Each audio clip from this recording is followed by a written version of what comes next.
Segunda parte de ABC Debate y siempre digo yo esto, el debate continúa, incluso durante la pausa.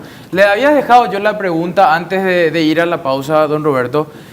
Estamos hablando de una educación aplazada que se quedó en el tiempo, que no llega a todos los sectores, de calidad al menos, un sistema de salud que no responde a la gente y números macroeconómicos fantásticos de la última década, pero que quedaron ahí en la nebulosa y uno dice, pero ¿y dónde queda? ¿Verdad? Esto, sin lugar a dudas, es motivo principal de los altos niveles de inseguridad que tenemos en este país. Sí, la seguridad es un tema muy complejo. Influye en muchos aspectos y fundamentalmente tiene que ver con un problema elemental que es la prevención. Y la prevención de los hechos punibles fundamentalmente viene desde la casa. Es decir, aprender a vivir en sociedad. Si yo no aprendo a vivir en sociedad, no aprendo a respetar los derechos de otros, seguro que voy a ser una persona violenta. Entonces, como nosotros últimamente y en décadas venimos arrastrando ciertos problemas sociales que desatendemos y en donde no comprendemos con mediana claridad de que la atención de esos problemas nos va a llevar a tener muchos menos inconvenientes, y lo que nosotros no evaluamos es lo que representa un delincuente, lo que cuesta un delincuente al Estado. Es extremadamente incalculable, porque los daños que puede generar una persona, un delincuente en la sociedad, es extremadamente. Una vez cometido el hecho, otra vez tiene un proceso y tiene un costo, pero inmenso. Por eso que es importante entender de que la prevención tiene que generarse en las personas que no aprendieron a vivir en sociedad y a atender en muy escasa edad. Por eso que es importante y sería sumamente importante llevar esto entre varias instituciones y fundamentalmente con el Ministerio de Educación. Porque el chico que no está incorporándose efectivamente a la vida social, eso se detecta a muy escasa edad, a los 4, 5, 6, 7 años. Llegando a los 9, 10 años, esa persona casi 11, 12 ya es una persona descompuesta. Por eso que es importante generar una política criminal en serio, en donde debemos de atender todos esos aspectos. Y nosotros creemos que la solución de esos problemas es la penitenciaría, la cárcel. Y yo creo que la última instancia de buscar la solución debería ser la cárcel. O el cuartel, que está tan de moda esta semana. Y puede ser una solución. Porque esta semana todo el mundo, el discurso de los que están a favor del servicio militar es el cuartel da educación, pero en realidad debería ser la última instancia también, no es una respuesta a la falta de educación primaria ni del hogar. Lo que busca el cuartel es formar hombres para la defensa del país. Esa es la esencia principal del cuartel. Por eso que es tan importante y es apasionante el tema de la seguridad, porque hay muchos aspectos que tiene que ver. El Paraguay tuvo un crecimiento interesante, como dijo acá, desde el año 2003. Creo que habrá crecido el 70% en el Producto Interno Bruto del país desde el 2003 a hoy día, más o menos por ahí. Y las instituciones no acompañaron ese crecimiento. Nosotros tenemos una policía que tiene casi la misma cantidad de hombres del año 2003. Nosotros tenemos 27.000 hombres más o menos en la policía y se requiere de 70.000 hombres para tener una mediana seguridad, con la cobertura de seguridad de la policía. Y esos 27.000 la mayoría cumplen. Y de esos 14.000 más o menos son los que están cubriendo realmente, cumpliendo el papel de seguridad pública. De hecho que los otros también, pero haciendo diferentes actividades, cubriendo diferentes estamentos del Estado. Entonces, es importante entender de que a pesar de todos esos inconvenientes que tenemos, nosotros como país estamos de media para arriba en materia de seguridad, haciendo una comparación con los países de América, y América del Sur sobre todo, pero estamos en mucho más condiciones, mejor condiciones que los de Centroamérica y qué sé yo. Nosotros estamos teniendo más o menos homicidio por 1000 personas, más o menos estamos, por cada 100.000 estamos más o menos entre 4 personas. Brasil está 40. Es decir, nosotros no estamos mal en ese sistema.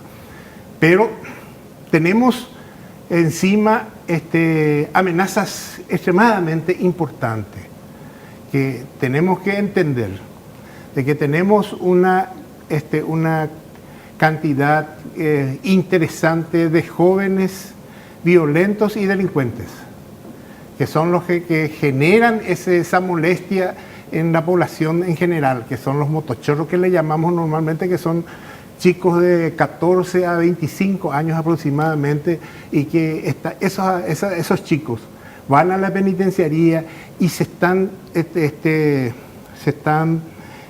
tomando contacto con gente del crimen organizado. Es decir, estamos armando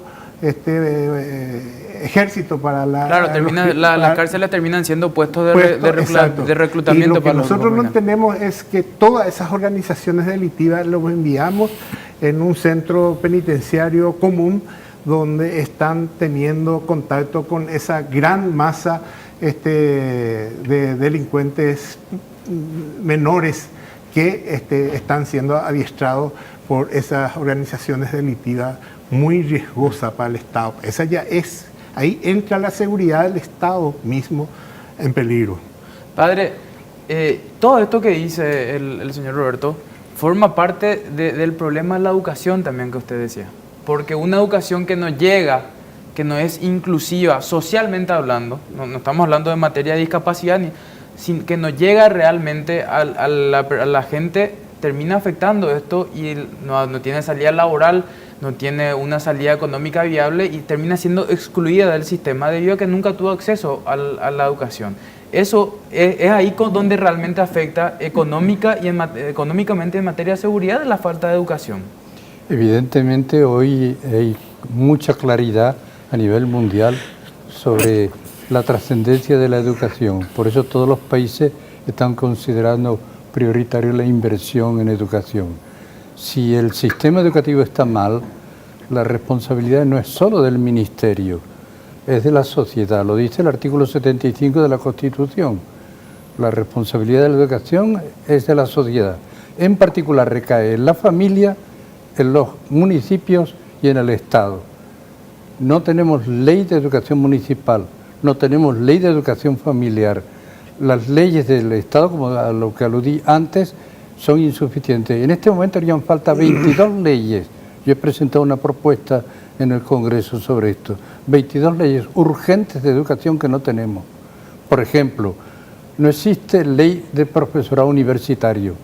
Yo he traído de España, ahora que he ido por razones de salud, he traído 48 leyes tienen los españoles sobre profesorado universitario. Nosotros no tenemos ninguna.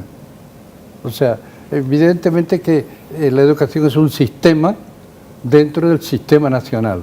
Si el Congreso, el Ministerio, si la población no persigue activamente para que exista un cuerpo legal en el que se base y se pueda estructurar una educación sólida, evidentemente que no se puede trabajar. Con cabildeos no se arregla la educación. Se necesitan para gobernar leyes y no las tenemos. Ahora, Amílcar, en materia de económica, esto que está diciendo el padre y lo que dice don Roberto García forma parte también de aquello que afecta a la microeconomía y en algún momento puede llegar a repercutir, incluso me imagino yo, en la macro, si es que a tiempo no se toman las medidas correctivas necesarias. ¿Hay alguna forma de pensar, vos decías hace rato, dónde falla el sistema?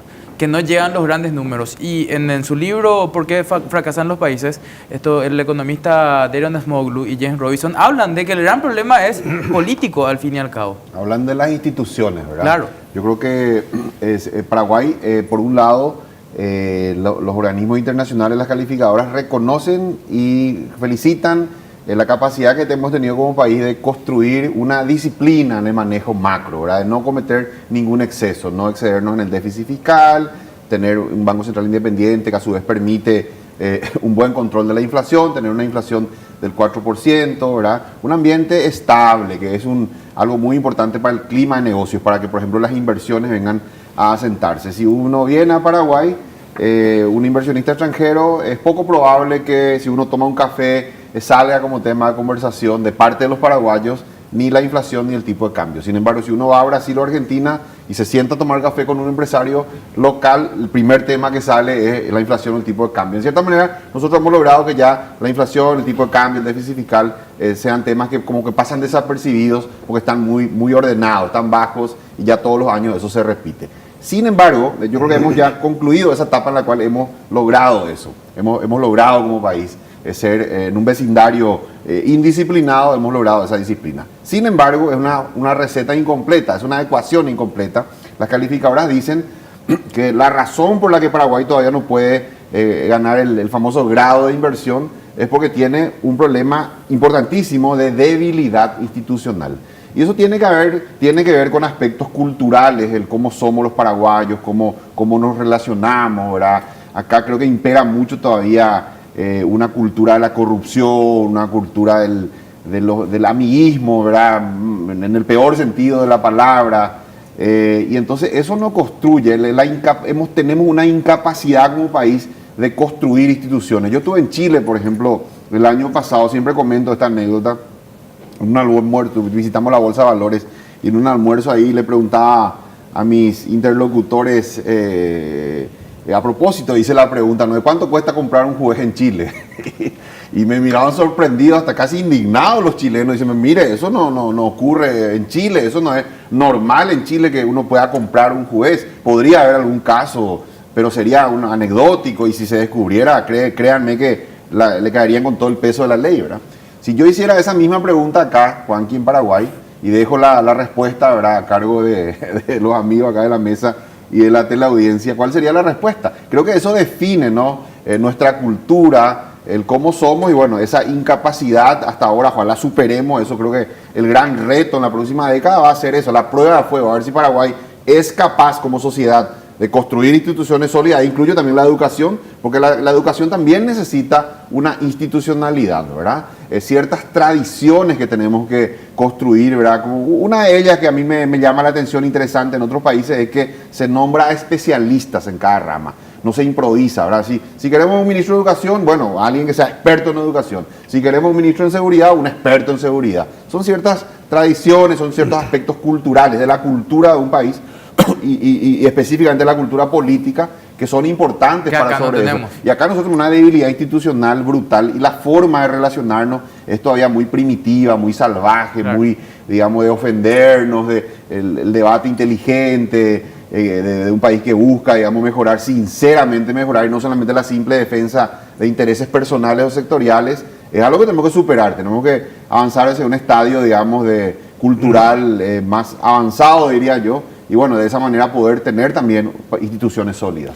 Y precisamente uno de los sectores más afectados, y me va a corregir esto el doctor Elio Marín después de la vuelta a la pausa, de la diferencia entre los números macro a la realidad paraguaya, creo yo, es el sistema de salud pública en este país. Tenemos números económicos magníficos. Ahora, anda a intentar conseguir, le pasó a una conocida hoy mismo, anda a intentar que te atiendan a las 5 de la tarde en el centro de salud número 3 que está acá sobre Colón. No hay médicos, mucho menos hay medicamentos. Imagínate la realidad en el interior del país. Esa falta es todavía un problema muy grave para el sistema de salud paraguaya, pero el doctor Elio Marín nos va a responder a la vuelta a la pausa. Enseguida volvemos con más de ABC Debate.